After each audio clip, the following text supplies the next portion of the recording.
Hey you guys, this is Orsi and this is gonna be my first impression of the deck Dark Grimoire Tarot, which was my Christmas gift from a friend. Not by surprise. I gave her options and she chose this one. So this is a Los Carabeo deck, so you know, guidebook is tiny, not a lot of information, but the introduction for the deck, I think it's worth reading,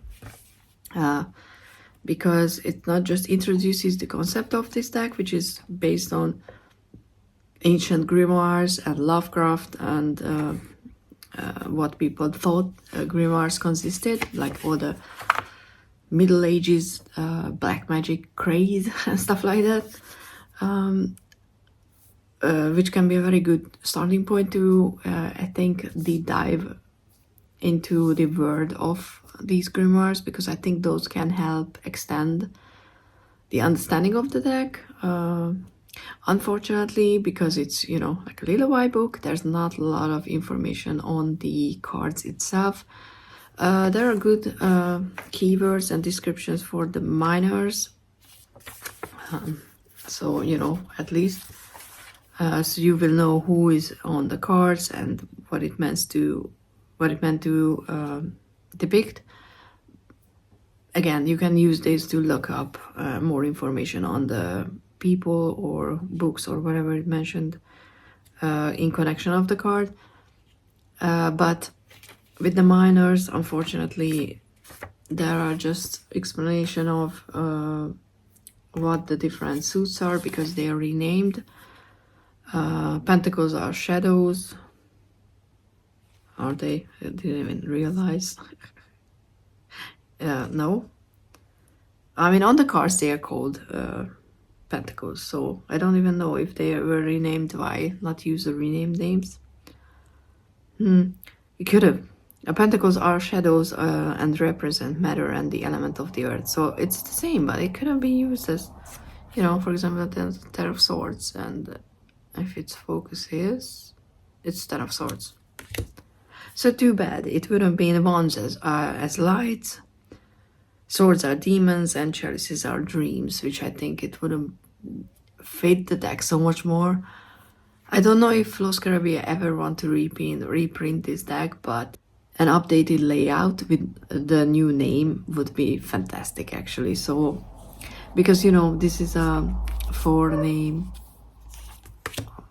card layout, which I understand why they did it back then, but now I think people would prefer to have a bigger artwork, less scrolly text, because it's always hard to read. It doesn't look good. I mean, on most cards it just doesn't. Yeah, so it definitely shows that it's not a young deck. I don't know when it was first printed. This one was printed in 23, but it doesn't mean anything. And there's no, like, in like first page, what is it called in English?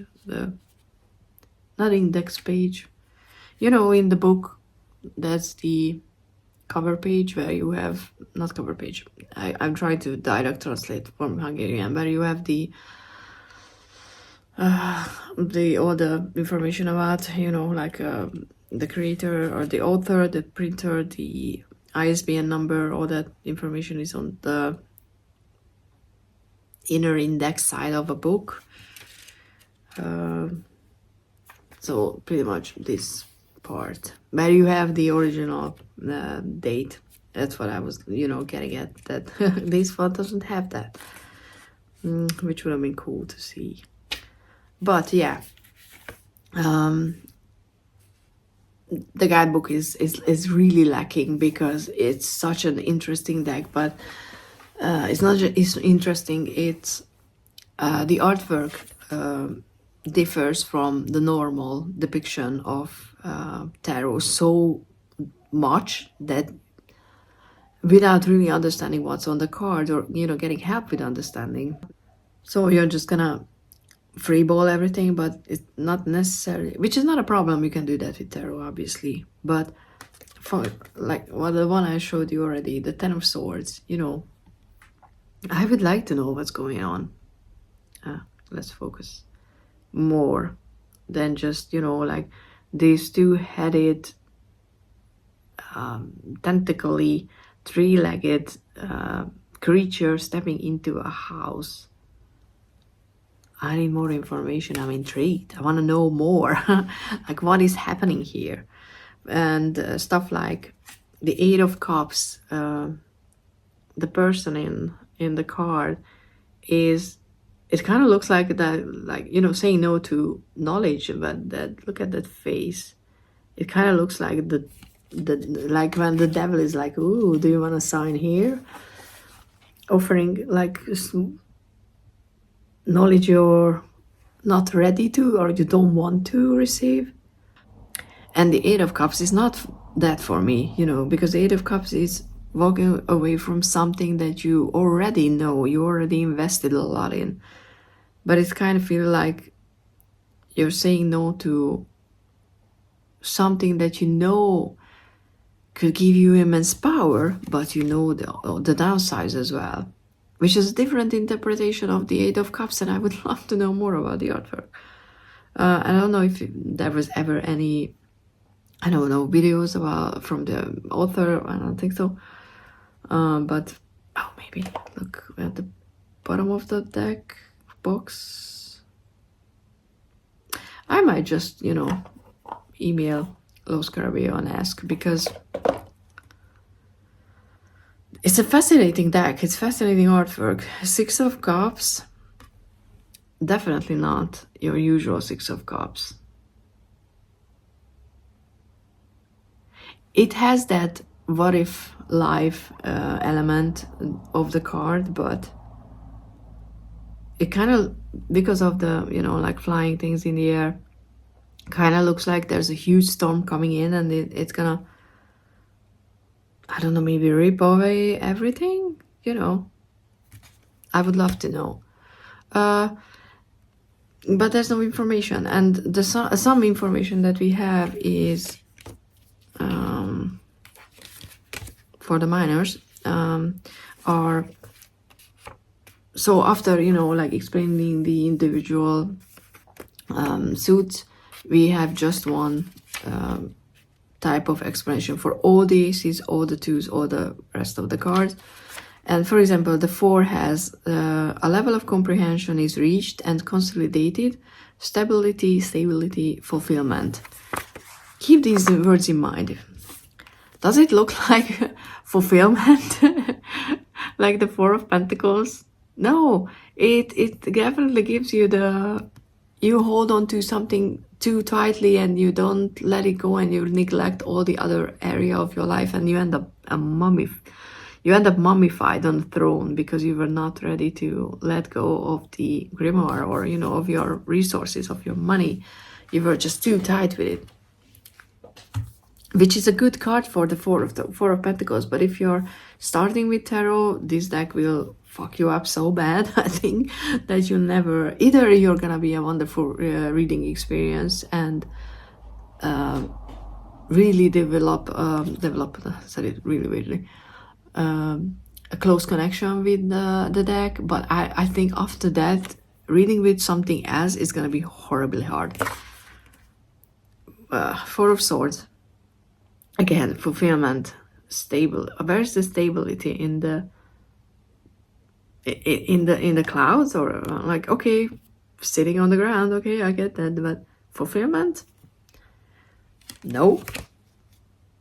And the Four of Wands, definitely not your celebrating whatever, but it has excitement, it has adventure.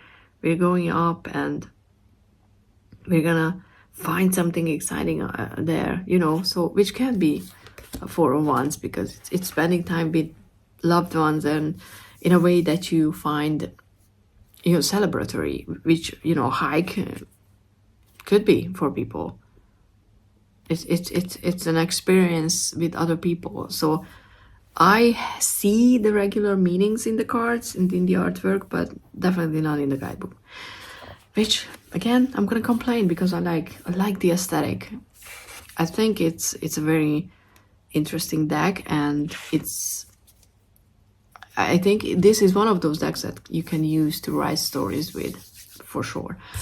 And the card why I wanted to get this deck was the Hangman. And I know there should be disclaimers, but I don't know, maybe I did it wrongly, but sorry. It can be triggering, but I think if you know the deck, you heard about it, and it's not a new deck, so you probably did. I think I'm not saying I like the card for what it is, but the guidebook, right? Sorry, let me give you what the guidebook says, which I don't necessarily think it helps. So what the guidebook says is the terror triggered by reading the Grimoire. You know, Grimoire is on the desk in the middle of the artwork. Gives rise to the deepest aspiration in those who know that the window in the room under the eaves is a gateway to other dimensions. The times and space is not our world. So I don't necessarily think that it depicts what it looks like at the first blink, especially if you look at how the person is holding the rope. Like, it's not about that kind of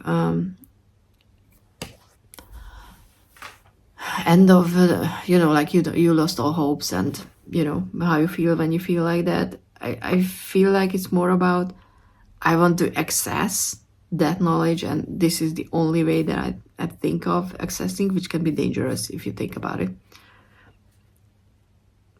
But I appreciated the deck not shying away from something that's so human, the experience of feeling how you feel when you're in that situation.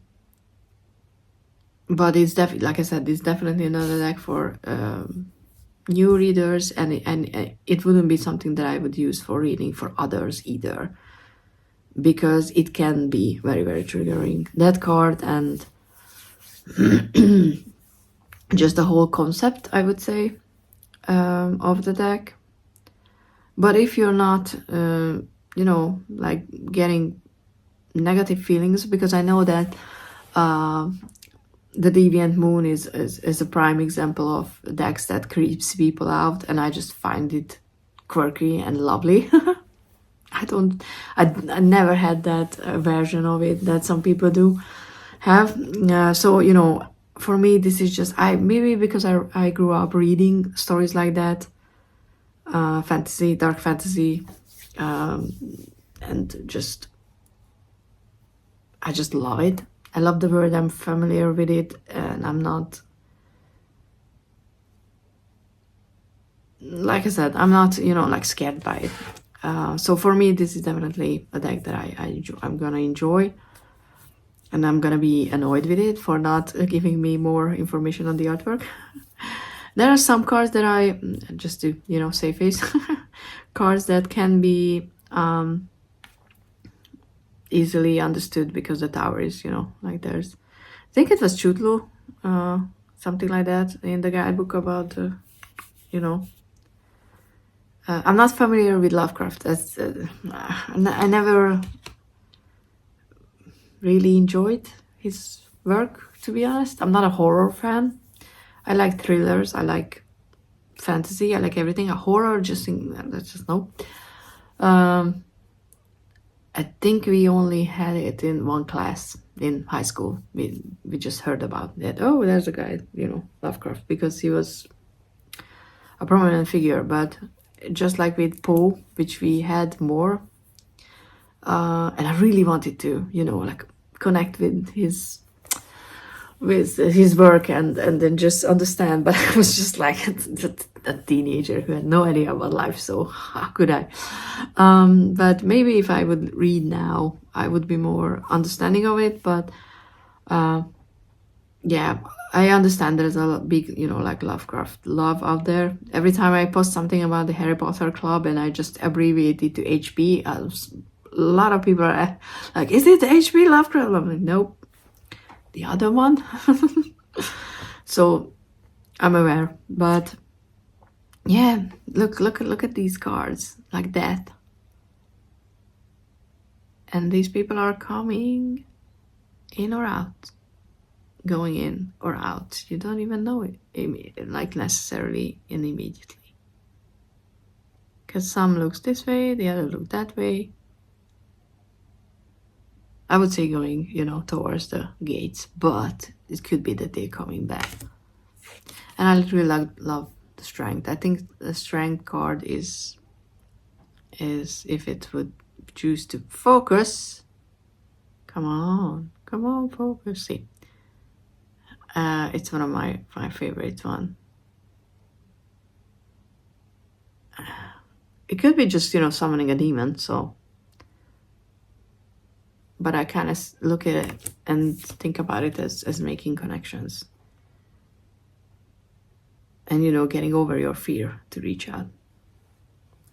But it could be just you're strong enough to summon a demon, which is awesome. But yeah, it's gonna be. These are the backs, not reversible. But in a deck that's full of so many darker aspects, I would say you don't need reverse cards because you have plenty of shadow in the cards as well. But yeah, this is my first impression. So, we will see. I think, Los Carabillo could profit a lot if they would revamp the deck, because it's a unique one. It's not like many other decks. And I think a lot of people are looking for fantasy related. I know it's not fantasy, it's Grimoire and whatever. It's fantasy. Related decks. I'm definitely one of those. But yeah, a bit bigger, like, bigger outfit. We don't need these borders. Better titles would just do well with this deck. But this is what we have, so I'm not complaining. I'm just noting my, first impressions. But I think it's gonna be a fun deck to use, and I definitely think that because I want to do something, not entirely sure if I want to write a whole book like that, but so far my experience with my own writing is that I cannot write short stories. I every time I start writing, it's gonna be the longest thing. But I would love to do one where I use maybe multiple decks to, get some characters going, get some choices going, though, because I think, at least for me, it was a very useful thing that I learned when when I did the how to write courses, was to have at least a skeleton for the whole thing, to know from A to B, like A is the beginning, B is the end, because I can change in between things, but I need to know where my characters are going, what I want to do with them. So I don't think I will do one where I'm just like letting completely off that concept and or that method, and I just write and pull. Maybe that would be an interesting like exercise, but for whole story, I don't know, I might do that. It's definitely something that I can learn from. So and yeah, if you're still watching and you have decks you use for writing stories, please do let me know. I know it's a completely different thing than the first impression of this deck, but it's my video, so I can say and ask for help in any case that I want. But yeah, I hope this was useful. If you have the deck, do you like it? Do you use it? What do you use it for? Please do let me know, because like I said, it's a very unique deck, I think. Hidden in a tiny stupid dog box. Whatever. I will make a bag for it. All these are going, and I need to buy some appropriately colored threads, because I color code my threads. That's why I know which deck is in my, like tiny pouches. But anyway, thank you so much for watching, and see you in the next one. Bye.